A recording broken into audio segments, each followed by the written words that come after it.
Recording झालेलं आहे. तर गेल्या आपण लेक्चरला महाकषायाची सुरुवात बघितली. चरकाने जे महाकषाय दिलेले आहेत 50, त्याच्यात प्रत्येकात 10-10 औषध दिलेली आहेत.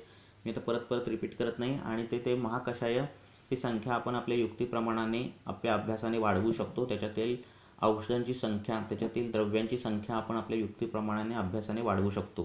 त्यामुळे ते तेवढेच असले पाहिजेत असा काही अट्टहास नाही चरकांचा.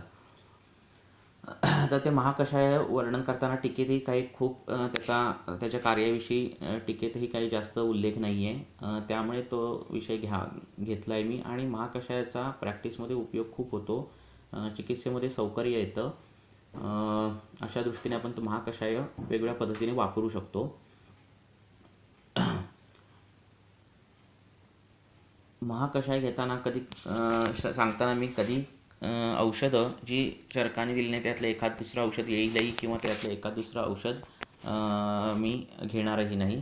कारण प्रॅक्टिसमध्ये जे वापरलं जातं त्याच्याविषयीच बोलणार आहे आणि ज्याच्याविषयी अनुभव आहे त्याच्याविषयीच मी बोलणार आहे. तर तुम्हाला काही प्रश्न असतील तर तुम्ही मेसेजमध्ये विचारा. लेक्चरच्या काय एंडिंगला मी उत्तर देणार नाही, लेक्चर चालू असतानाच उत्तर देईन. तर आत्ता सध्या आपल्याला प्रॅक्टिसमध्ये परिस्थिती अशी होते की आपण सगळे निदानस्थान वाचलेलं असतं, चिकित्सास्थान वाचलेलं असतं आणि आपल्या डोक्यात ज्वराचे हेतू असतात, रक्तपित्ताचे हेतू असतात, अर्शाचे हेतू असतात, कुष्ठाचे हेतू असतात वाचलेलं असल्यामुळे. आणि वेगवेगळ्या अशा वातव्याधीपर्यंत डोक्यात सगळे हेतू असतात आणि आपण ते हेतू शोधायला लागतो रुग्णामध्ये. आणि मग नवीन वैद्यांचं जे स्टुडंट आहेत ते म्हणतात हेतू मिळाले नाहीत किंवा अशा कधी रिप्लाय येतात ज्यावेळी हेतू शोधायला सांगतो त्यावेळी. आणि मग त्याला काही ॲलोपॅथीची जी औषधं चालू असतात, मग ती हायपरटेन्सिव्ह गोळी असेल किंवा रक्तपातळ गोळ्या असतील किंवा अँटीबायोटिक कुठली चालू असेल किंवा रोज तो कुठली अँटासिड घेत असेल, कुठली सॅडेटिव्ह कुठली गोळी घेत असेल, तर अशा गोळ्या त्याला चालू असतात. मल्टीव्हिटॅमिनही घेत असेल, आयर्नची गोळी घेत असेल, तर ह्या गोळ्या हे त्याचे कधी हेतू असतात. आणि आत्ताच्या काळात तर हे हेतू फार बघायला मिळतात. तुमच्याकडे येणारा पेशंट हा बऱ्यापैकी ॲलोपॅथी औषधं खात आलेला असतो किंवा त्याची औषधं काही चालू असतात. मग ती छोटी बीपीची गोळी का असेना, ती छोटी अँटासिड का असेना, ती जेवढी छोटी दिसते तेवढं त्याचं काम मोठं असतं.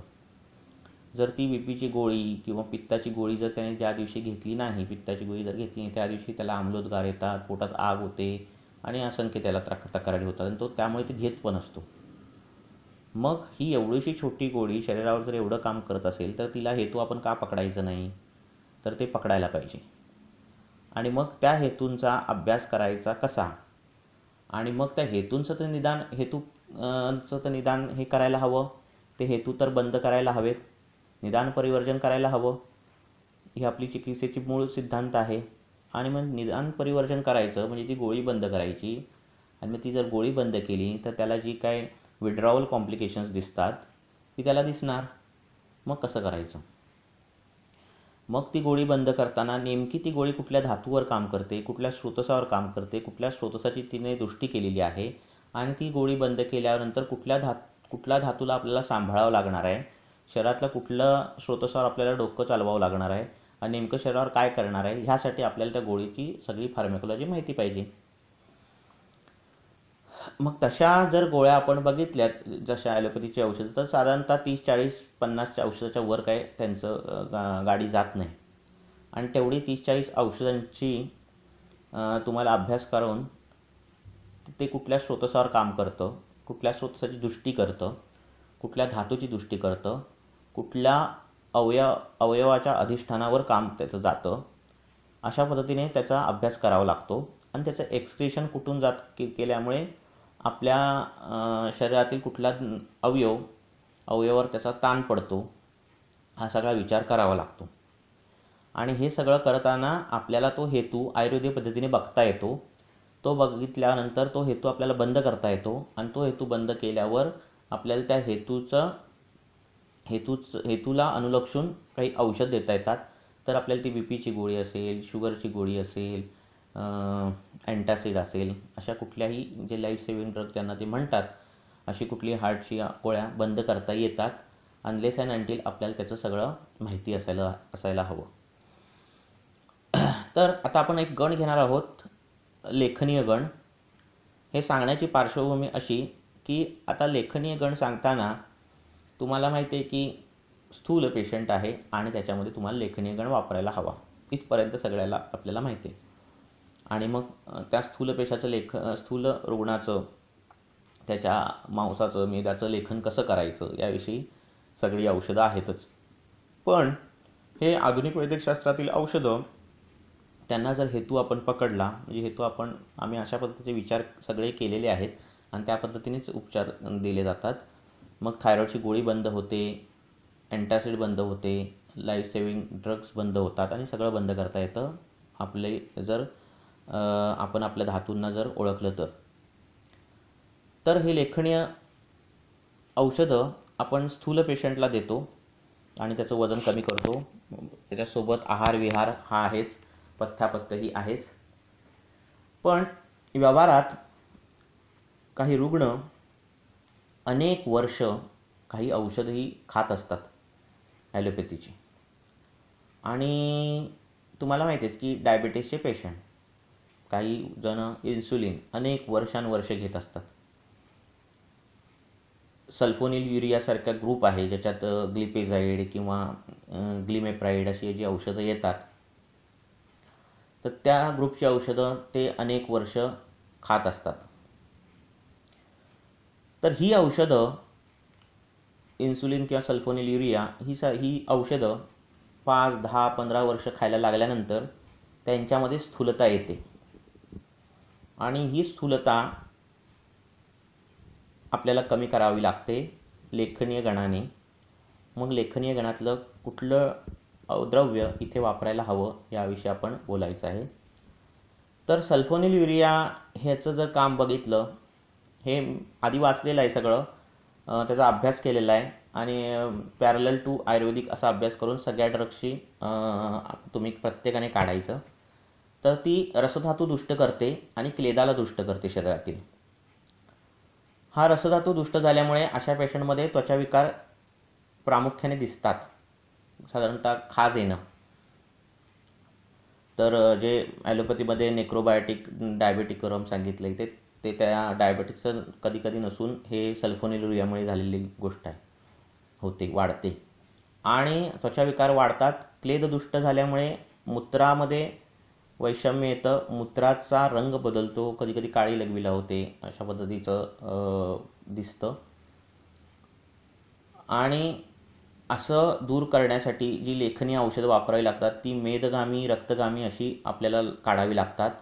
हे सगळं करताना त्याचा वात वाढू नये यासाठी त्या औषधांची सिद्ध तूपं देणं हे इष्ट ठरतं, जेणेकरून वृक्कासाठी पण ते योग्य असेल अशा दृष्टीने तो विचार करावा लागतो. इथे वापरण्याचं औषध म्हणजे दारवी, हरिद्रा आणि त्रिफळा ही 3 औषधं इथे सुंदर काम करतात. कुठे काम करतात तर डॉक्टरांनी प्रश्न विचारला आहे, साईड इफेक्टची संप्राप्ती कशी बनवावी लागेल. तेही सांगणार आहे सगळं. कठीण काही नाही आहे. तर दारवी, हरिद्रा आणि त्रिफळा चूर्ण यांची सिद्ध घृतं बनवा किंवा आहारातून घृतं देणं आणि ही औषधं व्यानोदान देणं. अशाने तुम्हाला इन्सुलिन डिपेंडंट, सल्फोनिलयुरिया डिपेंडंट, ग्लिपिझाईड जे आहेत ती सगळी सल्फोनिलयुरिया डिपेंडंट किंवा त्यामुळे उत्पन्न झालेली जी ओबेसिटी आहे, स्थूलता आहे, ती ह्या औषधांनी कमी होते.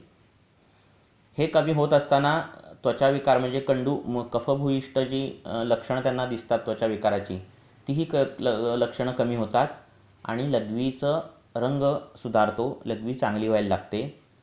आणि अशा पद्धतीने तुम्ही अशा स्थूलतेमध्ये दारवी, हरिद्रा, त्रिफळा यासारखी औषधं वापरा, त्यांची सिद्ध घृतं करा. नाहीतर ती औषधं व्यानोदान काळी देऊन त्याचं वृक्षता येणार नाही याकडे लक्ष देऊन त्याचा आहारविहार ठेवा. आणि हे केल्यानंतर तुम्हाला या गोळ्याही हळूहळू बंद करता येतात आणि इन्सुलिन पण, स्थूलता कमी झाल्यावर इन्सुलिन पण कमी करता येतं. सोबत तुम्हाला बाकीच्या गोष्टी ह्या तुम्ही गृहीतच धरल्या की तुम्ही बाकी त्यांची दिनचर्या बदलाल आणि हे सगळं बदलाल. आपण फक्त द्रव्याबद्दल बोलतोय म्हणून मी द्रव्य सांगतोय. तर ही औषधं तुम्ही अशा पेशंटमध्ये देऊ शकता, दारवी, हरिद्रा आणि त्रिफळा. त्यानंतर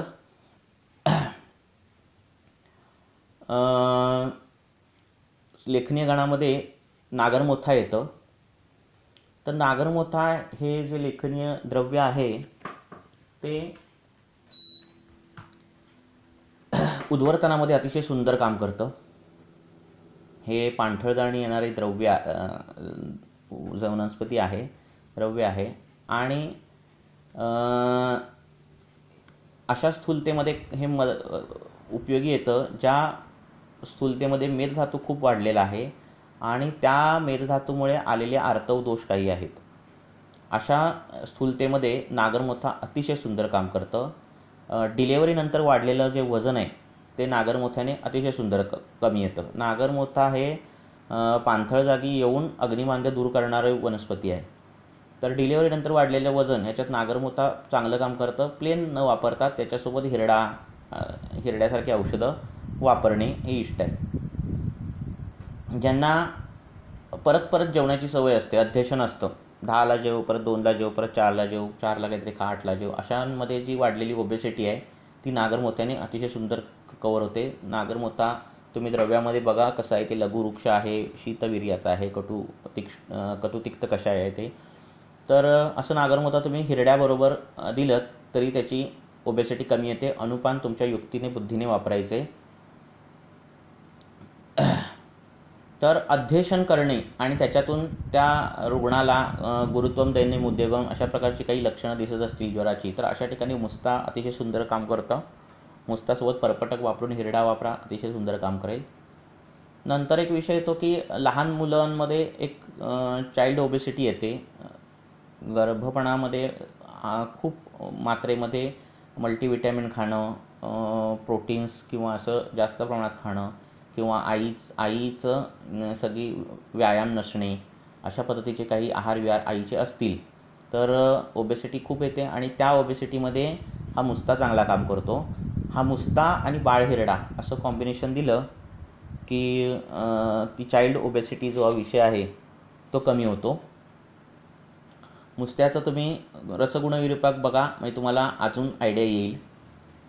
तर उद्वर्तनामध्ये अतिशय सुंदर काम करतो. मेदोजन्य आर्तव दृष्टीमध्ये अतिशय सुंदर काम करतो. बाळंतपणानंतर वाढलेले वजनमध्ये मुस्ता चांगलं काम करतं. हा शोषक असल्यामुळे त्याच्यावर अनुलोमक हिरडा वापरला तर त्याचं काम सुंदर दिसतं. आणि रसपाचन चांगलं करतं. अध्यशनामध्ये तो वापरा तुम्ही. अग्निमांद्य दूर करणारं द्रव्य आहे. असा नागरमोथा चाइल्ड ओबेसिटीमध्ये बाळ हिरड्याबरोबर द्या, सुंदर पद्धतीने रिझल्ट मिळतील. नंतर काही व्यायाम करणारी माणसं असतात आणि ती जिममध्ये मसल बल्क वाढवण्यासाठी किंवा मसल्स लवकर डेव्हलप होण्यासाठी टेस्टोस्टेरॉनसारखी इंजेक्शन्स घेतात, स्टिरॉइड्स घेत असतात. आणि किंवा अशी माणसं की जी अनेक काळापासून प्रिडनिसॉन घेत आहेत. कुठल्या तरी डॉक्टरने सांगितलं असतं हे औषध घेतल्याशिवाय तुमचं स्किन प्रॉब्लेम आहे किंवा कुठला ॲटोइम्युन डिसीज असेल तो कवर होणार नाही, आणि त्याच्यामुळे एक स्थूलता आलेली असते, पफिनेस आलेला असतो चेहऱ्याला. टेस्टोस्टेरॉन घेऊन मग जिम करणं, नंतर जिम सोडल्यानंतर वजन वाढतं मोठ्या प्रमाणात. आणि अशा स्थूलतेसाठी कुष्ठ म्हणजे उपलेट जे आहे ते औषध अतिशय सुंदर काम करतं, जे चरकांनी लेखनीय गणातच दिलेलं आहे. तर कुष्ठाने सोबत तुम्ही हिरडा वापरा, पण मुख्य जे आहे ते कुष्ठ. तर त्याने स्थूलता अतिशय सुंदर पद्धतीने कवर होते. बर्थ किंवा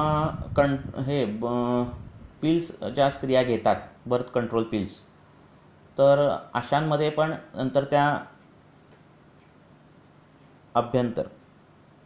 अभ्यंतर कोणत्या काळी? व्यानोदान काळी. अनुपान तुम्ही गरम पाणी द्या तुमच्या युक्तीने, तुमच्या बुद्धीने. डॉक्टर स्वाती मॅडम तुम्ही अनुपान प्रत्येक वेळी बदलायला लागतं. मी चॉईस ऑफ ड्रग फक्त सांगतोय. तो पेशंट समोर आल्यानंतर त्याचं बाकीच्या गोष्टी वेगवेगळ्या असणार आहेत आणि तो सगळा विचार करून तुम्ही अनुपान आणि हे सगळं द्यायचं आहे, मात्रा द्यायची आहे, त्याचा अग्नीचा विचार करून, ऋतूचा विचार करून, ह्या सगळ्या गोष्टींचा विचार करून. तर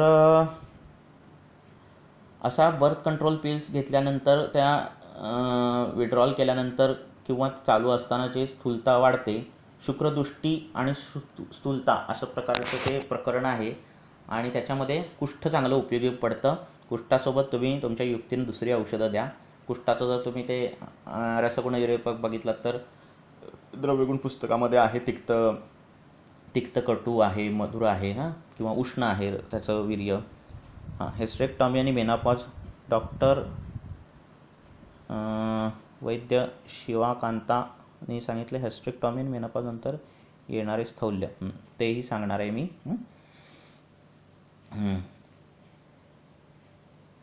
तर हिस्टेरेक्टॉमीमध्ये जे स्थूलता येते त्याच्यात आशय जातो, गर्भाशय जो आहे त्याचा आत्ताच येतो उत्तर, गर्भाशय जातो आणि आयुर्वेदाने अभाव पदार्थ मानलेला नाही. याचा अर्थ काय आहे की ज्यावेळी गर्भाशय जातो ते गर्भाशय नाही असं म्हणण्यापेक्षा तिथे वातवृद्धी झाली असं म्हणणं हे आयुर्वेदाला मान्य आहे. त्यामुळे जो सांख्यवाद आहे, सांख्य दर्शनाचा सत्कार्यवाद, तो आयुर्वेदाने मानला आहे. त्यामुळे असा जर गर्भाशय काढला तर तिथे अभाव निर्माण होण्यापेक्षा वातवृद्धी होते आणि त्या वातवृद्धी कमी होण्यासाठी शरीराने निर्माण केलेलं मेद हे ओटीपोटावर खूप जमतं. तर असा विचार करून हिस्टेरेक्टॉमीनंतर येणारं स्थूलता किंवा ओटीपोटावर जमलेलं मेद असा विचार करावा लागतो. मेनोपॉज नंतर येणारं स्थौल्य, मेनोपॉज नंतर येणारं स्थौल्य, ती मेनोपॉज लवकर आली, प्रॉपर आली तर शक्यतो ती येत नाही. लवकर आली तर येण्याचे चान्सेस वाढतात आणि तशा दृष्टीने आर्तोजननं औषधं परत देऊन वाताचं अनुलोमन करावं लागतं आणि तो कधीकधी मेदावृत्त वात असं लक्षण दिसतं. ती स्थूलता नसून वजन नसतं वाढलेलं पण मेद लटकत असतं. तर अशामध्ये मेदावृत्त वात असं चिकित्सा देऊन ते कमी करावं लागतं. लगेच पाळी सुरू होते आणि प्रॉपर टायमाला मेनोपॉज येतो आणि ते वजन नंतर काही वाढत नाही. असो, पुढे जाऊया. कुठे आलेलो मी? बर्थ कंट्रोल पिल ज्या घेतात स्त्रिया, तर त्याच्यामध्ये जी स्थूलता त्यात कुष्ठ वापरतात आणि ते त्याच्यासोबत तुम्ही हिरडा आणि तुमची कॉम्बिनेशन व्यक्तीप्रमाणाने तुम्ही बदलू शकता. नंतर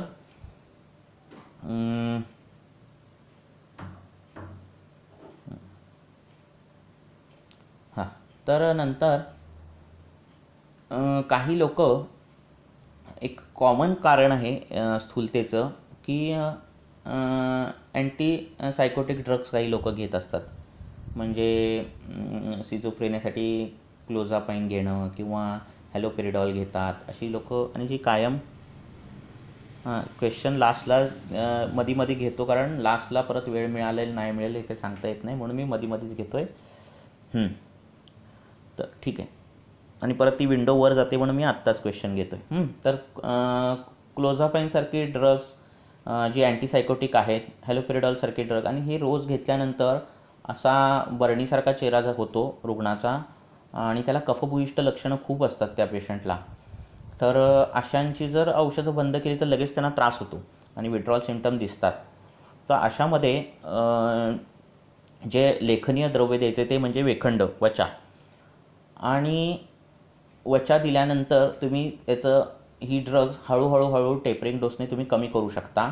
सोबत तुम्हाला बाकीचे सगळे विचार करायचेच आहेत, पण मी चॉईस ऑफ ड्रग सांगतो आहे.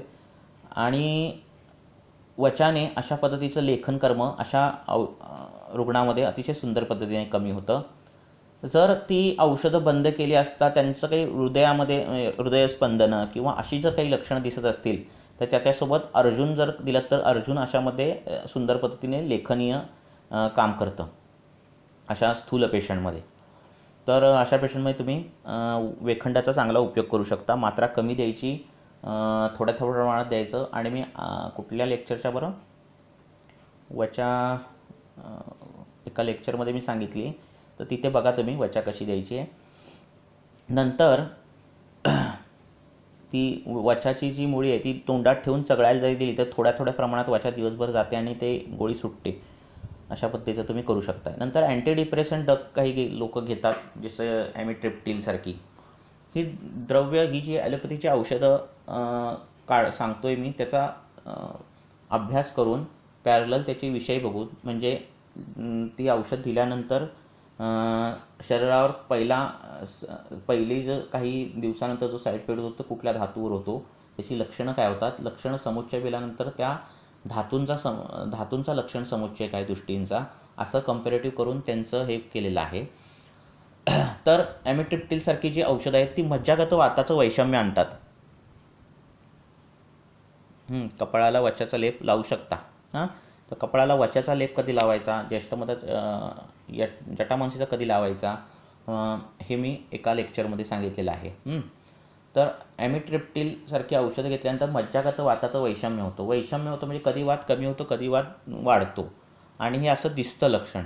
त्याच्यामध्ये मूड स्विंग दिसतं, त्याच्यामध्ये त्या पेशंटमध्ये आज तो ॲक्टिव्ह आहे तर उद्या एकदम झोपलेल्यासारखा दिसतो, आणि गोळी दिली की परत त्याचं काम पेशंट व्यवस्थित होतो, परत त्याला मधीच डोकं दुखणं, अशा पद्धतीची लक्षणं असतात.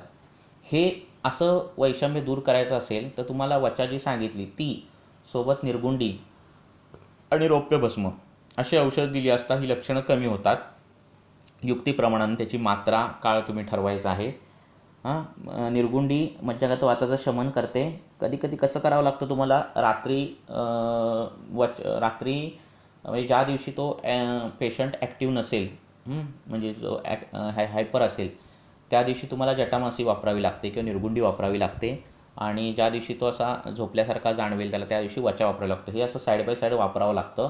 तेही लोक तशीच औषधं वापरतात, मूड स्टॅबिलायझिंग आणि अशी, आणि मग ती औषधं आपल्याला कमी करताना मग एक सिंगल डोसमध्ये औषध देता येतं. तर अशा पद्धतीची औषधं वापरून तुम्हाला ती औषधं कमी करता येतात, आणि औषधं कशी कमी झालेली आहेत पेशंटची कितीतरी. आपल्या डोक्यात बसलं पाहिजे की आपल्याला ती औषधं बंद करायची, तर तो आपले ट्रीटमेंट घेणार. आपली पण ट्रीटमेंट चालू आहे, तो पण फराळ चालू आहे. मग काय त्याचा नेमका रिझल्ट कशाने भेटला, नेमका आपण कशावर ट्रीटमेंट करतोय, त्याच्या लक्षणांवर करतोय की त्या औषधांच्या साईड इफेक्टवर करतोय, हे आपल्याला तरी कधी कळणार. म्हणून औषधं हळूहळू का होईना त्याचा अभ्यास करून ती बंद करायला पाहिजेत, आणि तरच तुम्हाला तो पेशंट टिपिकली कळणार आहे व्यवस्थित. तर अशा दृष्टीने तुम्ही ती वचा, निर्गुंडी, रौप्य भस्म सूक्ष्म करून वापरू शकता तुम्ही. मग तुम्ही तिथे सारस्वत, अरिष्ट अशा पद्धतीची पण औषधं. पण आपल्या लेखनीय हा विषय चालू आहे म्हणून मी वेखंड सांगितलं. नंतर कॉमन जे तुमच्याकडे पेशंट येतात ते बीपीच्या गोळ्या घेणारे पेशंट जास्त येतात प्रत्येकाकडे, आणि कॉमनली त्यांच्याकडे कॅल्शियम ब्लॉकर किंवा बीटा ब्लॉकर्स असतात. तर हे बीटा ब्लॉकर्स जे आहेत, बीटा ब्लॉकर्स म्हणजे मेटाप्रोलॉल किंवा प्रोपेनॉलॉल, हे जे लॉल आहेत ते सगळे बीटा ब्लॉकर्स जे आहेत. हे बीटा ब्लॉकर्स हे मांस धातू हृदयाचा आणि मज्जा धातू ह्याच्यावर त्यांचं काम होतं, आणि त्यांचीच ती दृष्टी करतात. त्यामुळे हे बीटा ब्लॉकर्स काढले की परत हार्टबीट्स जे आहेत ते इरेग्युलर व्हायला लागतात, तुम्ही जर ते विड्रॉल केले तर. त्यामुळे ते असे विड्रॉल करून चालत नाहीत. मग हे बीटा ब्लॉकर्स जर आपल्याला, आणि ती जास्त काळ घेतल्यानंतर त्याच्यामध्ये पण ओबेसिटी पेशंटमध्ये दिसायला लागते, आणि मग आपण त्यांना सांगतो की हे कमी खा, ते कमी, त्याच्याने ती झालेली नसते, ती ड्रग इंड्यूस ओबेसिटी असते. आणि हा स्थूलपणा कमी करायचा असेल तर कुटकी ही अतिशय सुंदर औषध आहे. तर कुटकी दिलीत तुम्ही. माईक कोणाचा चालू आहे? डॉक्टर विकास, जरा माईक बंद करा प्लीज. तर ही कुटकी तुम्ही वापरायची आहे. आता ही वापरताना मात्रा अतिशय कमी, म्हणजे दिवसाला जास्तीत जास्त 3 ग्रॅमपर्यंत गेली तरी पास आहे, किंवा ती आरोग्यवर्धिनी या दृष्टीने ह्या मार्गे जाऊ दे किंवा रसपाचक या मार्गे जाऊ दे, अशी कुटकी वजन कमी करते, आणि तुम्हाला ब्लॉकर्स जे आहेत, बीटा ब्लॉकर्स जे आहेत ते विड्रॉल करायला मदत पण करते. असा हृदरोग आणि शोथ असं कॉम्बिनेशन आलेलं, हृदरोग, ओबेसिटी, शोथ.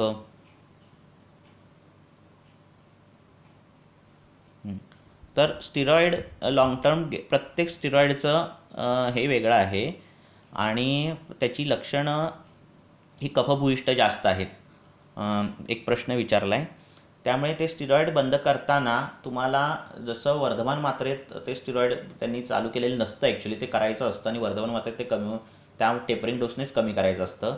तशाच पद्धतीने तुम्हाला रसायन औषधं किंवा त्या धातूची त्या अवयवाची औषधं वाढवावी लागतात आणि कमी करावी लागतात.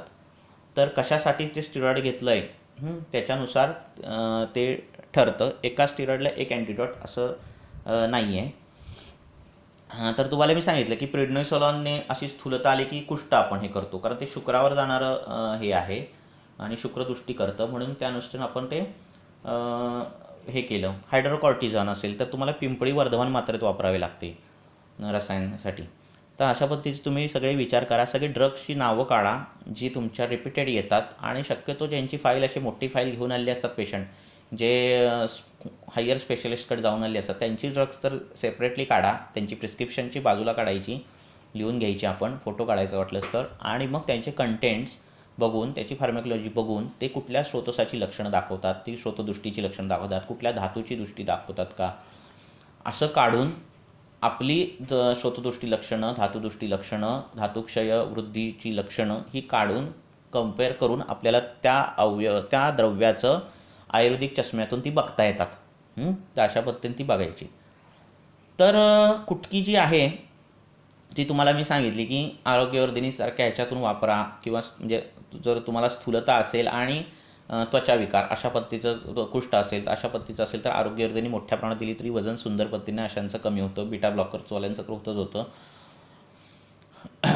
किंवा थोड्या प्रमाणात कुटकी नेहमी वापरायची आणि मग तुम्ही ती प्रोपेनॉल किंवा गोळी हळूहळू टेपरिंग डोसने बंद करू शकता.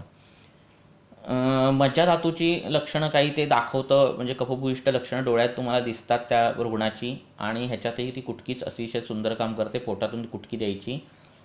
तर अशा पद्धतीने तुम्ही लेखनीय हे जे कर्म आहे ते अतिशय सुंदर पद्धतीने असा विचार करून, किंवा आधुनिक वैद्यकशास्त्रातील औषधं आणि त्याचा शरीरावर होणार त्याच्याने वाढलेली ओबेसिटी असा विचार करून तुम्ही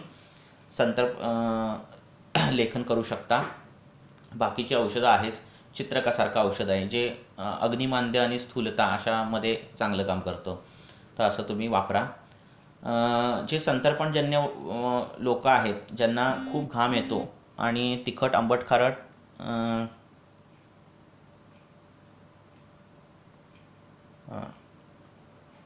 फ्लुडाकॉर्ट DVTमध्ये खूप दिवस प्रश्न विचारला आहे.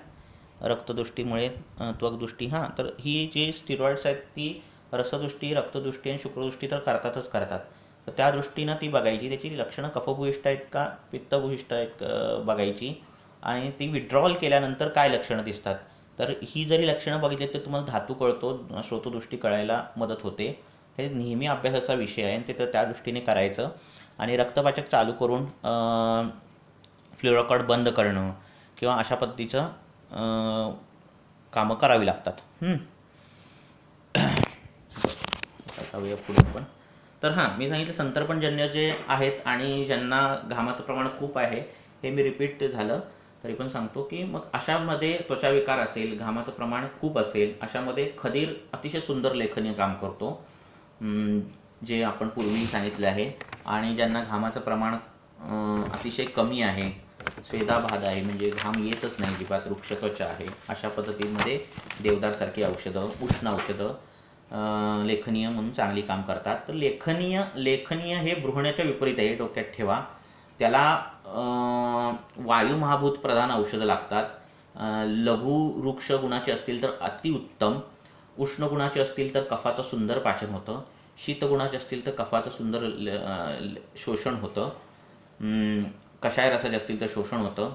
आणि हे लेखनीय कर्म आपल्याला कफभूयिष्ठ व्याधींमध्ये किंवा शोफामध्ये, अर्बुदामध्ये, ग्रंथीमध्ये अशा वेगवेगळ्या ठिकाणी हे लेखनीय कर्म आपल्याला लागतं. त्यामुळे हा गण डोक्यात असा पक्का ठेवा. आपल्याला लेखनीय औषधं कधी कधी वापरायचे या दृष्टीने. आता आम्ही पुढच्या गणाकडे जातो. संधानीय थोडेच गण घेतो, म्हणजे 1 तासात कवर होतं आपलं. संधानीय गण.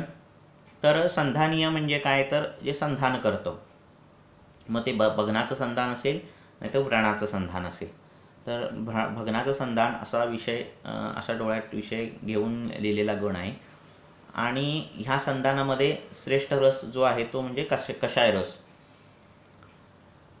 कषाय रसाचं बघितलं तर पृथ्वी आकाश महाभूत प्रधान रस आहे, जो क्लेदाचं शोषण करतो, रक्ताचं विशोधन करतो, क्लेदाचं पण शोधन करतो. आणि या दोन्ही कारणामुळे जी व्रण तिथं निर्माण झालेला आहे, ज्यामुळे व्रण भरत नाही, ज्या क्लेदामुळे, ज्या दूषित रक्तामुळे व्रण भरत नाही, तो व्रण तिथे भरायला लागतो किंवा अशा भग्नामध्ये शोषण झाल्यामुळे रोपण हे व्हायला लागतं. हा रस कषाय रस जो आहे, म्हणजे लाक्षा तुम्ही डोळ्यासमोर घ्या. हा रस जो आहे तो रसरक्त व शिरा यांचं संकोचन करतो, त्यांना आकुंचन करतो. आणि आकुंचन व्रणात जे व्रण जिथे आहे तिथे संकोचन झाल्यामुळे तिथे संधान काम अतिशय सुंदर पद्धतीने होतं. आता इथून पुढे तुम्ही ज्याही संधानीय गण बघाल चरकांचे, तर त्याच्यात तुम्हाला कषाय रसाची तर द्रव्य दिसतीलच, पण त्याच्यात त्यांनी यष्टी मधू पण दिलेला आहे. तर अशा पद्धतीचं जर व्रण शुद्ध झाला, त्याच्यातला क्लेद गेला, दूषित रक्त गेलं, की तो व्रण भरण्यासाठी तिथे मांस परत निर्माण व्हावं लागतं. तिथे परत तिथले धातू जे गेले, अभाव झालेला आहे तो धातू तिथे निर्माण व्हावा लागतो. तिथे चांगलं रक्त निर्माण व्हावं लागतं. आणि ह्यासाठी तिथे मेद निर्माण होणं, रक्त निर्माण होणं, चांगलं मांस निर्माण होणं आणि त्याचं व्रणरोपण होणं, यासाठी तुम्हाला मधुर रस वापरावा लागतो. तिथल्या मांसादी धातूंची वृद्धी करण्यासाठी तुम्हाला तिथे मधुर रस वापरावा लागतो. त्यामुळे पहिल्या स्टेजला आपण कषाय रसाने धावन करतो, कषाय रसाने पानासाठी देतो, आणि व्रण एकदा का चांगला झाला की तिथं आपण नंतर मधुर रस वापरून त्याचं रोपण करतो. त्यामुळे मधुर रस हाही संधानीय आहे, कषाय रस हाही संधानीय आहे. फक्त आपल्याला ती कंडिशन कळाली पाहिजे. या गणाबद्दल काही खूप सांगण्यासारखं नाही, तरी पण छोटं मी सांगण्याचा प्रयत्न करतो. तर यष्टीमधू जे येतं, आता लक्षात ठेवा तोंडातले व्रण आहेत. आता ह्या व्रणाला म्हणजे सपोज ऑपरेशन झालेलं आहे, हिरडी काढली आहे किंवा म्हणजे चांगली दाढ काढलेली आहे, वाकडी दाढ जर आली असेल ती काढली गेली, किंवा सपोज टॉन्सिलेक्टॉमी झाली आहे, तुमचा टॉन्सिलच काढलेला आहे, तर अशा वेळी तो व्रण हा शुद्धच असतो. तिथे परत कषाय देऊन तिथं काही शुद्धीकरण करण्याची गरज नसते. तर अशा टॉन्सिलेक्टॉमीमध्ये किंवा अशी दाढ काढलेली अशा ठिकाणी ज्येष्ठमध अतिशय सुंदर काम करतं. ज्येष्ठमध डोळ्यांच्या जखमा चांगल्या पद्धतीने भरून काढतं. डोळ्यावर लेप करणे, त्याचा काढ्याने डोळा धुणे, अशा पद्धतीने डोळ्याच्या जखमा, डोळा लाल झाला असेल तर तिथली बारीक जी हे आहे नस आहे ती कधी कधी रप्चर होते आणि डोळा लाल होतो. तर अशामध्ये ज्येष्ठमधाच्या काढ्याच्या धावनाने अतिशय लगेच रिझल्ट मिळतात. तिथे कषाय रस वापरून उपयोग नाही आहे, तिथे तुम्हाला मधुर रस वापरायला पाहिजे. आमाशयातले किंवा अन्ननलिकेतले, ग्रहणीतले असे जे काही व्रण आहेत, ज्याला आपण अल्सर म्हणतो मॉडर्नमध्ये, तर असे व्रण ज्येष्ठमधाने अतिशय सुंदर पद्धतीने कव्हर होतात. ज्येष्ठमधाचं मी काम एका लेक्चरमध्ये सांगितलेलं आहे, गोक्षुराचं पण सांगितलेलं आहे. तर त्या पद्धतीने हे व्रण अतिशय सुंदर पद्धतीने भरून येतात. तुम्हाला ज्येष्ठमध थोड्या थोड्या प्रमाणात रोज द्यावं लागतं आणि ते तुम्हाला व्रण भरून काढावे लागतात. नंतर अस्थिभग्न जिथे होतं तिथे पिठवण जे आहे, सालवण पिठवण, त्यातलं पिठवण अतिशय सुंदर काम करतं. तर त्याचा जो प्रयोग आहे सांगितलेला आहे भावप्रकाशाने, तर तो मांसरसासोबत पिठवणीच्या मुळांचा काढा द्यायचा आहे. मी हा कधी प्रयोग केलेला नाही आहे. आणि त्याने तो अस्थिभग्न अतिशय सुंदर पद्धतीने कवर. पिठवण जर बघितलं तर मधुर मधुर उष्ण आहे आणि अस्थिभग्नामध्ये त्याचा सुंदर वापर, अतिशय सुंदर वापर होतो. मोचरस जो तुम्हाला माहिती आहे, गुदगत व्रण अतिशय सुंदर पद्धतीने रोपण होतं मोचरसाने. मोचरसाची बस्ती देणं, दुधात मोचरस शिजवून त्याची पिच्छा बस्ती देणं, अशा पद्धतीने गुदगत व्रण मोचरसाने अतिशय सुंदर पद्धतीने कवर होतात. मोचरस पोटातून जरी दिला तरी अधोग रक्तपित्त, रक्तार्श ह्यामध्ये लगेच रक्त थांबतं जाण्याचं. नंतर स्त्रियांच्या आजारामध्ये ज्यावेळी गर्भाशय आपण व्हिज्युअलाइज करतो, श्वेतप्रदरसारखे असतील किंवा डिस्फंक्शनल युटराईन ब्लिडिंग असेल, तर कधीकधी गर्भाशयाच्या आत किंवा योनी भागामध्ये व्रण झालेले असतात. आणि हे व्रण जर धावण करायचे असतील तर कषाय रसाने आपण करतो, पण त्यासाठी लोध्र अतिशय सुंदर पद्धतीने काम करतं. तर लोध्राच्या काथाने ते धावन जर केलं किंवा त्याची उत्तरबस्ती दिली तर गर्भाशयाचे व्रण, सर्विक्सचे व्रण किंवा आउटर लेअर इनर लेअरचे जे म्युकोजल व्रण आहेत त्या धावनाने अतिशय सुंदर कव्हर होतात. योनी ब्राऊन जरी फर्स्ट डिग्रीच असेल तरी त्या लोध्राच्या काथाने धावन केलं तरी सुंदर पद्धतीने कव्हर होतात. अशाच प्रकारचं हाडामध्ये म्हणजे अस्थिधातूचं संधानीय हा विषय येतो आणि ऑस्टिओपोरोसिस येतो की ज्यामुळे सतत हाडामध्ये क्रॅक जाणं, हाडाची झीज होणं आणि अशामध्ये पण व्रणकर्म संधानीय काम गरजेचं असतं. अशामध्ये आपण लाक्षा पोटातून देणं किंवा आभादी गुगुळ, लाक्षादी गुगुळ अशा पद्धतीचे औषध देणं. गोधूम हा एक संधानी आहे, गहू, तर गव्हाच्या चपात्या खायला देणं, अशा पद्धतीची गव्हाची खीर देणं, अशा पद्धतीने हाडांची झीज चांगली भरून येते. फक्त श्रोतरोध नसायला हवा. मणक्यामध्ये असे पेशंट तुम्हाला येतील की डिजेनरेटिव्ह चेंजेस, सगळ्याच मणक्यामध्ये डिजेनरेटिव्ह चेंजेस आहेत किंवा लंबार व्हर्टिब्रेमध्ये डिजेनरेटिव्ह खूप चेंजेस आहेत आणि खूप तिथे झीज झालेली आहे. अशामध्ये जर संधानीय करायचं असेल, तुम्हाला तिथला बोन मास डेन्सिटी वाढवायची असेल, अशा पद्धतीचं काम करायचं असेल तर तिथे यष्टीमधू लाक्षा आणि विश्व असा लेप आम्ही देतो. तर अशाने ते डिजनरेशन खूप चांगलं कव्हर होतं आणि हे संधानीय गणामध्ये हा विचार सगळा आपल्याला करता येतो. लाक्षा संधानीय आहे, यष्टीमधू संधानीय आहे. विश्व हा आकाश महाभूत आणि अग्नी महाभूत गरजेचा असतो श्रोतसांमधून ते जाण्यासाठी, म्हणून तिथे विश्व वापरायचं आणि अशा पद्धतीचं डिजेनरेटिव्ह चेंजेस जे आहेत स्पाईनमध्ये ते कव्हर होतात. नंतर संधानीय झाला. अर्शोग्नगण, तुम्हाला काही प्रश्न विचारेल तर आत्ताच विचारा, कारण आता ऑलरेडी 5 वाजायला आलेत, मी आता पटापटा करतो. अर्शोग्नगण तुम्हाला काय, तुम्ही प्रत्येकजण वापरता अर्शोग्नगण, अर्शातली औषधं वापरता, त्यात काही थोडाफार डिफरन्शिएशन आहे. म्हणजे आम्ही जो विचार करतो तो सांगतो तुम्हाला मी. तर अर्शोग्नगणामध्ये कुटज औषध आहे. आता कुटज कुठे वापरायचं, तर मलबद्धता नसेल आणि कृमी असतील, अर्शामध्ये सांगतो मी. व्हेरिकोज वेन, डॉक्टर भालेरावांनी प्रश्न विचारला आहे, व्हेरिकोजमध्ये काय काय विचार करावा सांगतो, एका फटक्यात सगळं सांगतो. हे कुटज पहिला कव्हर करतो. तर अर्शामध्ये ज्यांना कृमी आहेत, तर कृमी आहेत, त्याच्यातून मलबद्धता, त्याच्यातून उदावर्त, अर्श असं काही घडलेलं असेल तर अशामध्ये कुटज अतिशय सुंदर काम करतं.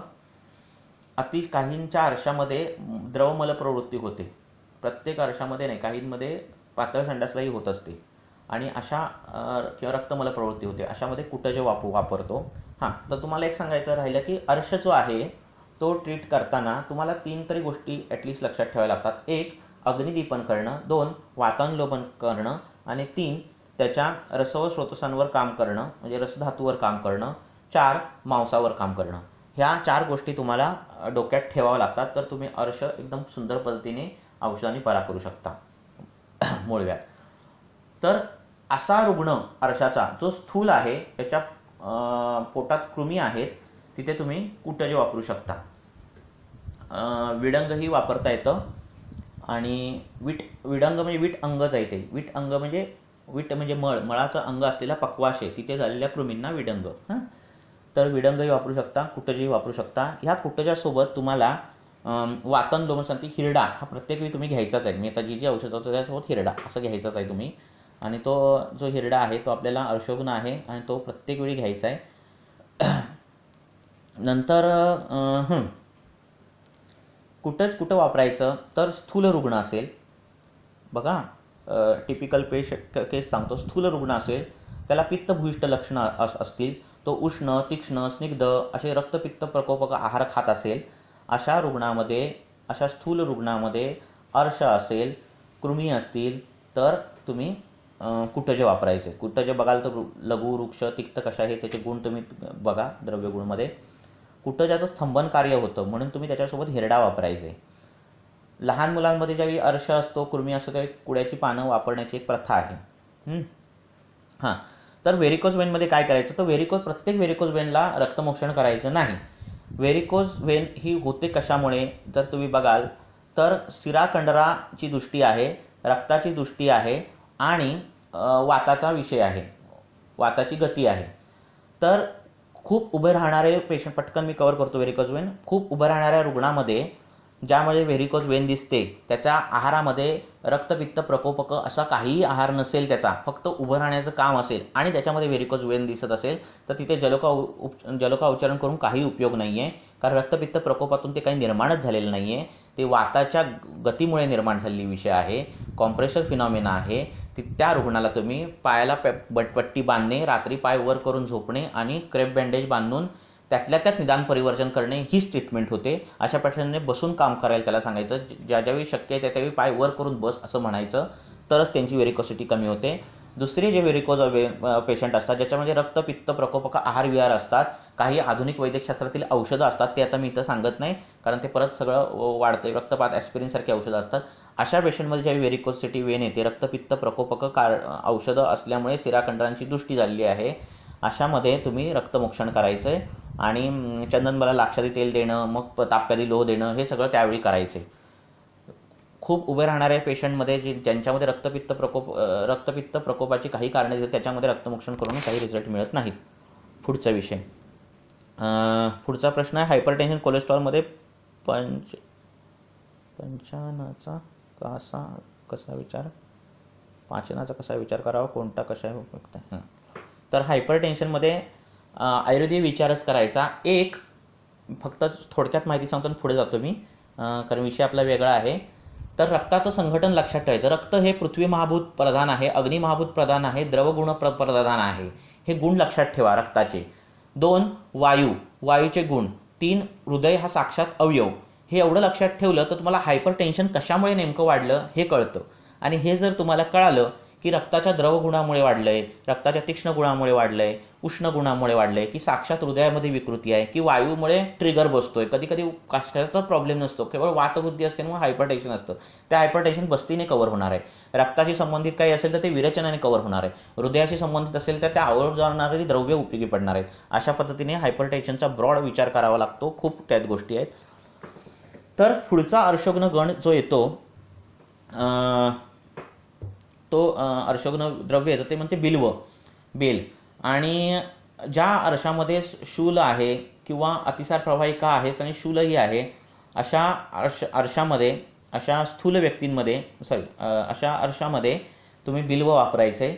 अर्शातून उत्पन्न झालेला श्वास असेल, अर्शातून उत्पन्न झालेल्या उदावर्तातून उत्पन्न झालेल्या गर्भाशयाच्या काही विकृती असतील, तिथं बिल्व अतिशय सुंदर काम करतं. हे पित्तवर्धक आहे, कफवातग्न आहे, कफभूयिष्ठ लक्षणं असलेल्या सगळ्या ह्याच्यामध्ये तुम्ही बिल्व वापरा. गुदकंडू अशी लक्षणं असेल त्या अर्शामध्ये तर कुठंच सुंदर काम करतं. आणि गुदशूल असेल तर ते तिथे बिल्व वापरायचं. यासोबत औषधांमध्ये तुम्ही हिरडा, पाठा हे वापरायचं आहे. पाठा हे गुदगामी आहे, हिरडा हे अनुलोमक आहे. पुढे जाऊया. तर विश्व एक येतं. विश्व सुंठ सगळ्यांना माहितीच आहे. शुंठ ही वातवेदीमध्ये पण येते, सगळ्यामध्ये येते. सुंठ ही वृक्ष आहे, हा विचार डोक्यात ठेवायचा. आणि ज्या अर्शाच्या रुग्णामध्ये अजीर्णाची लक्षणं असतील, ज्याच्यामध्ये अग्निमांद्य असेल, स्थैमित्य असेल, अजीर्ण असेल, तोंडात लाळ येणं, प्रसेक लक्षण असेल, अधमान असेल, पोटात शूल असेल, अशी काही लक्षणं असतील तिथे तुम्ही सुंठही वापरायची म्हणजे जेणेकरून त्याचा रसधातू चांगला होतो. तर विश्व झालं. नंतर आलं अष्टांगहृदयकारांची कॉम्बिनेशन येईल त्याचाही प्रत्येक वेळी विचार करायचा. पाठा बिल्व, पाठा धमासा, पाठा सुंठ, पाठा अजमोदा ही कॉम्बिनेशन. त्याच्यासमोर तुम्ही पुढं वाढवा. पाठा हिरडा, पाठा सुंठ, ही गोक्षूर अशी कॉम्बिनेशन तुम्ही वाढवू शकता आणि अवस्थेनुसार ती बदलू शकता. नंतर हिरडा हे पक्वाशयातील, हिरडा जे अर्शोग्न आलेला आहे ते पक्वाशयातील आम्हाचं पाचन करतं. ती थोड्या थोड्या मात्रेत रोज रोज दिल्यानंतर ते अनुलोम आहे आणि पाचन करतं.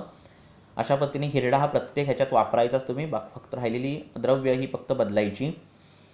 तर एक लक्षात घ्या, तुम्हाला सांगितलं दीपन काम करणं, वातानुलोमन काम करणं, मांसधातूवर काम करणं, रसधातूवर काम करणं, अशी तुम्हाला करावी लागतात. जसं रस व स्रोतसांवर काम करायचं आणि त्यानुसार संप्राप्ती भंग करायचा असेल तर कुटज, भल्लातक किंवा चित्रकसारखी औषधं तुम्हाला वापरावी लागतात जी रस व स्रोतसांवर काम करतात. हिरडा हा मांसाग्नी वाढवणारं द्रव्य आहे, अनुलोमक आहे अर्श हा मांसाचा व्याधी आहे. त्यामुळे हिरडा हा अतिशय सुंदर काम करतो. ज्याच्यामध्ये डायबेटीस आहे, अर्शामधून पू येतो किंवा रक्तमिश्रित पू असं अशा प्रकारचं लक्षण दिसतात, त्याच्यामध्ये तुम्ही दारवी वापरायची आहे. लक्षात ठेवा, अर्शाला शुश्रूषाचार्यांनी पहिला औषधाला प्राधान्य दिलं आहे, मग शस्त्रकर्माला केलं आहे. ॲनोरेक्टल प्रॅक्टिसमध्ये अर्श हा क्षारसूत्राने किंवा ह्या अनेक गोष्टींमुळे काढला जातो वेगवेगळ्या पद्धतीने वापरून. आता तर वेगवेगळ्या लिगेशन्स आहेत, स्टेपलर पद्धत आहे. तर ह्याच्यामध्ये ॲनेस्थेशिया दिला जातो आणि त्याच्यात तो अर्श काढला हे कळत पण नाही. ज्यावेळी क्षारसूत्राने अर्श काढला जातो, प्रचंड कळ येते, तिथे नर्व सप्लाय खूप असतो त्या जागेला, आणि ती जी वेदना आहे ती इतकी भयानक असते की त्याच्याने यकृतोत्तेजन होतं आणि अर्शाची संप्राप्ती भंग होते. पण असं क्षारसूत्र केलं जात नाही आणि त्यामुळे ती संप्राप्ती भंग होत नाही आणि परत ऑपरेशन केल्यानंतर परत अर्श उत्पन्न होतो. त्यापेक्षा तुम्ही औषधी उपचाराने संप्राप्ती भंग करून अर्शाला ट्रीटमेंट करू शकता तुम्ही. पुढे जाऊया. आता थोडे वेळ राहिला आहे, प्रश्न विचारा आणि मी आता एकच गण घेतो आणि आपलं आजचं संपू. तर अर्शोग्न गण झाला. नंतर जो येतो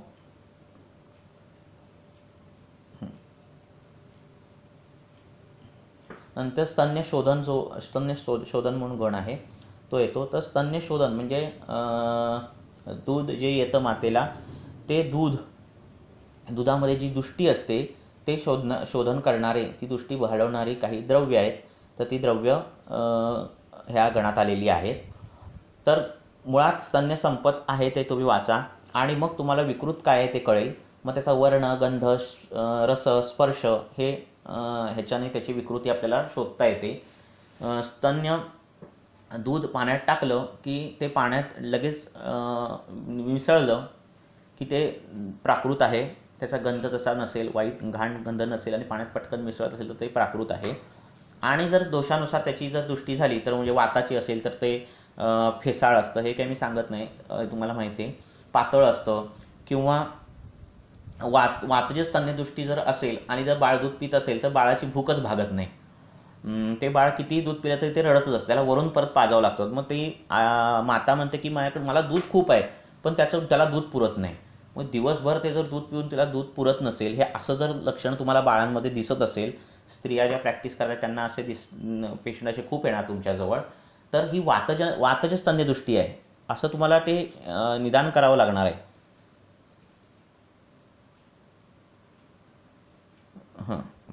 प्रश्न आलाय मला, पेशंटमधील व्यंग याबद्दल विचार कसा करायचा. मला प्रश्न नाही कळाला, परत विचारा नीट.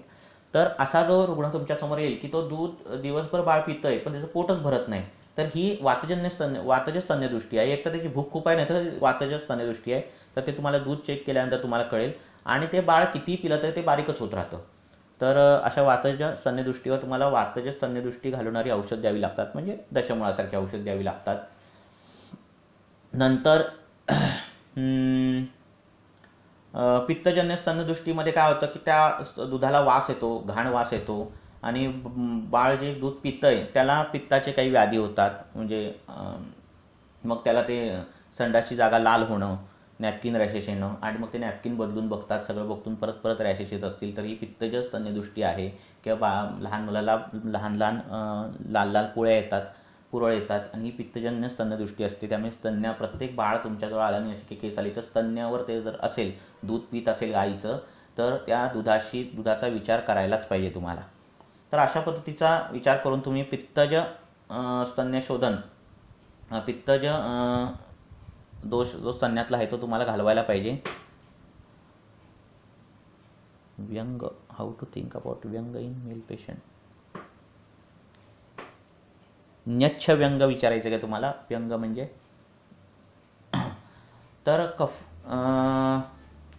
झालं. नंतर कफज स्तन्यदृष्टी असेल तर तुम्हाला माहिती आहे की ते स्तन्य असे चिकट असतं किंवा पाण्यावर टाकलं तर ते खाली बुडतं, अशा पद्धतीचं ते स्तन्य असतं. आणि अशी स्तन्य असतील तर ते बाळ पण असं त्याची वाढ पण खूप होते आणि ते स्थूलता त्यामध्ये खूप येते. ते त्याला सतत सर्दी खोकला असं सतत त्या बाळाला हे होत असतं, नाकात नेहमी पाणी असतं. तर अशावेळी तुम्हाला कफज स्तन्यदृष्टीची ट्रीटमेंट करावी लागते.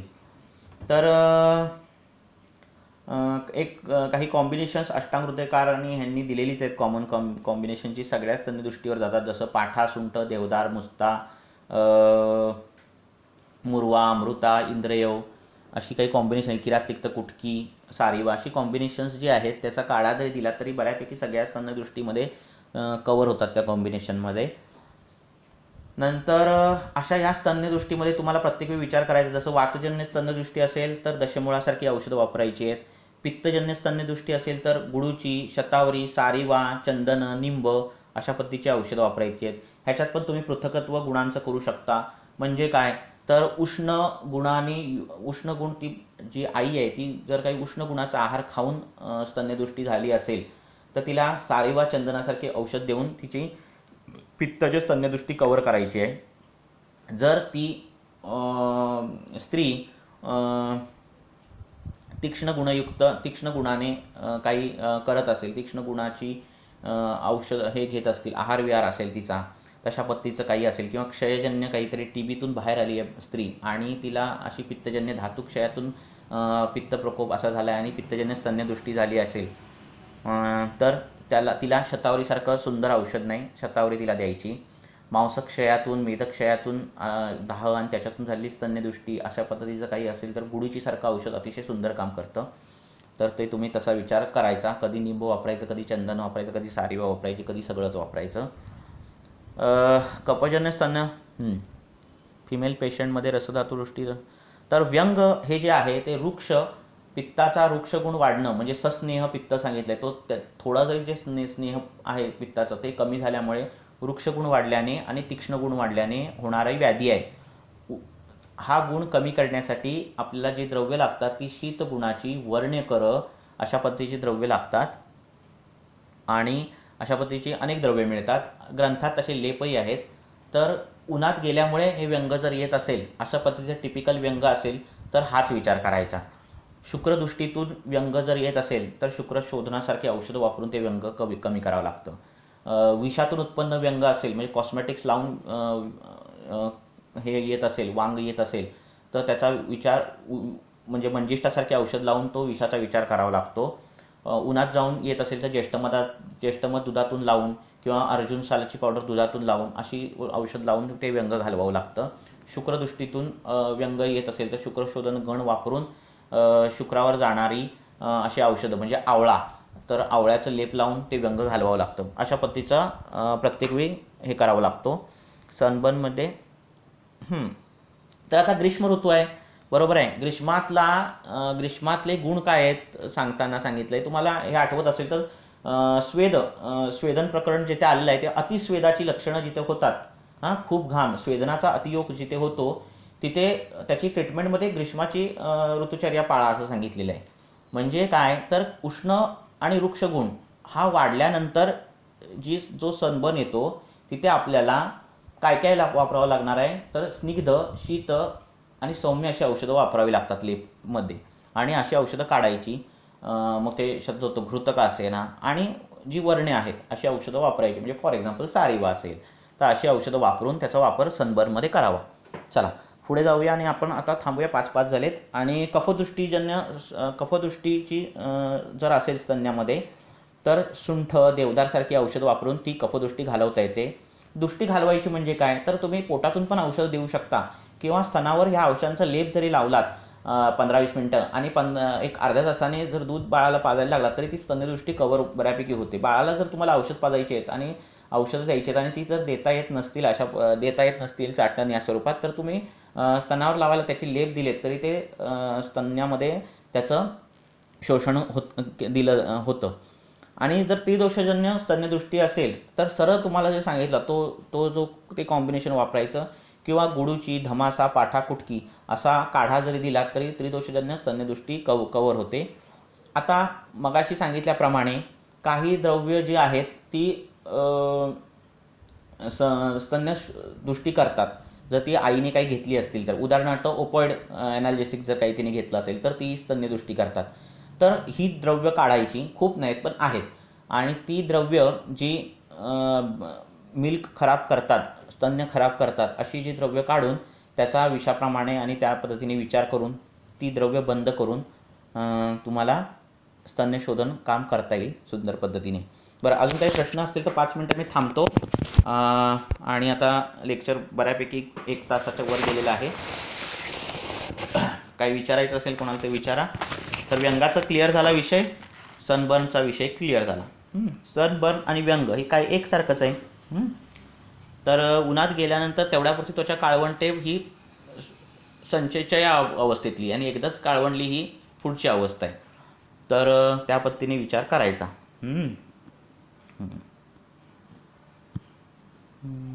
पुढे काय अजून कोणाला प्रश्न असतील? 5 मिनटं थांबतो मी. आणि आज 3-4 गण झाले आपले. पुढच्या वेळी अजून काही घेऊ लेक्चर्स. आपल्याला कसं वाटलं लेक्चर्स, आणि अजून कुठले मला गुणाविषयी सांगा म्हणून मेसेज आले म्हणून मी गुणाविषयी लेक्चर घेतलं. आणि कशाविषयी, गणाविषयी सांगा म्हणून मी गणाविषयी लेक्चर घेतलं. अजून काही वेगळे विषय असतील त्याच्यावर बोलण्यासारखं काही असेल तर ते विषयी आपण घेऊ. काही प्रश्न असतील तर 5 मिनटं विचारा. आणि मी आता लेक्चर बंद करतो. हायपर टेन्शनमध्ये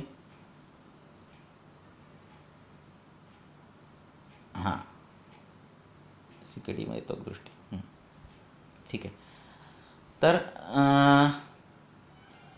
क्रॉनिक किडनीचे डिसीज आहे त्याच्यामध्ये तुम्हाला क्लेदाचा विचार करावा लागतो. मी तुम्हाला सांगितली काही औषधं जी क्लेद खराब करतात, म्हणजे जी सल्फोनिलुरिया, ह्याच्यात ते CKDमध्ये जातोच नंतर पेशंट, आणि मग तो डायबिटीसचं कॉम्प्लिकेशन आहे म्हणून ते हे केलं जातं.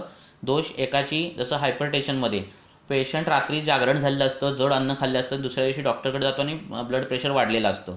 अशा वेळी त्याला गरज असते झोपेची, त्याला गरज असते लंघनाची, पण त्याला दिली जाते बीटा ब्लॉकर. म्हणजे हृदयाचा काही दोष नाही, पण त्याला शिक्षा प्रत्येक वेळी दिली जाते. आणि जो हायपरटेन्शनचा पेशंट नाही तो त्या दिवसापासून हायपरटेन्शनचा पेशंट होतो, कारण त्याच्या पोटात रोज बीटा ब्लॉकर जातं. आणि बीटा ब्लॉकर जातं म्हणजे काय, ते हृदयाच्या मांसपेशींचं कॉन्ट्रॅक्टिलिटी कमी करते. मग ती जर नॉर्मल आहे, तिचा काही दोष नाही, केवळ त्याचं जागरण झालं आहे, काल रात्री काहीतरी जड अन्न झालं आहे, आज पोट साफ नाही झालं आहे, वायूचं विमारगमन झालं आहे, त्याच्यातून वाढलेला BP असेल, तर दोष दिला कोणाला जातो, हृदयाला. आणि असं 90% पेशंटमध्ये होतं. नसतो, ट्रान्झिएंट BP वाढलेला असतो, पण तो कायमचा हायपरटेन्सिव्ह पेशंट होतो. म्हणून तुम्हाला हे करायचं आहे. ॲलोपॅथीची औषध तुम्हाला त्यासाठी कळली पाहिजेत. त्याचा हेतू म्हणून कसा विचार करायचा हे विचार करूया. तर प्रॅक्टिकली जी काही विषय आहेत त्याचा आपण प्रत्येक वेळी विचार करायचा. ठीक आहे. ही 3 द्रव्य आहेत आपल्या ग्रंथकारामध्ये आहेत, माझंच काय नाही. त्रिदोषजन्यमध्ये गुडूची, धमाचा, पाठा, कुटकी. तर NSAID रेग्युलर घेणाऱ्यामध्ये मध्ये काय करावं, प्रत्येकाचं तुम्हाला मी होमवर्क दिलेला आहे. तर जे प्रोटॉन पंप इनिबिटर घेतात किंवा ओमेप्रोझॉल जे घेतात त्याच्यामध्ये काय करावं, त्याच्यामध्ये छर्दीच्या वेगाचं धारण केल्यामुळे त्यांची, जर तुम्ही हे बघाल पॅन्टाप्रोझॉल खूप काळ दिल्यानंतर काय काय दिसतं, तर तुम्हाला ते तिथे दिसेल विसर्प कोष्ठ कुष्ठाक्षी कंडू पांडवा मया जरा सकाळ, हे सगळं लक्षण अशी रांगेत दिसणार. कळालं का? तर ते छर्दी वेगाचं रोधन केल्यामुळे होतं, आणि मग त्याला वमन दिलं की त्याचे लक्षणं कमी होतात. तर त्याचा तुम्ही तसा अभ्यास करा, आणि तुमचं पण प्रॅक्टिसमध्ये तो विचार तुम्ही करू शकता. चला, लेक्चर आता आपण थांबूया. धन्यवाद. ओके.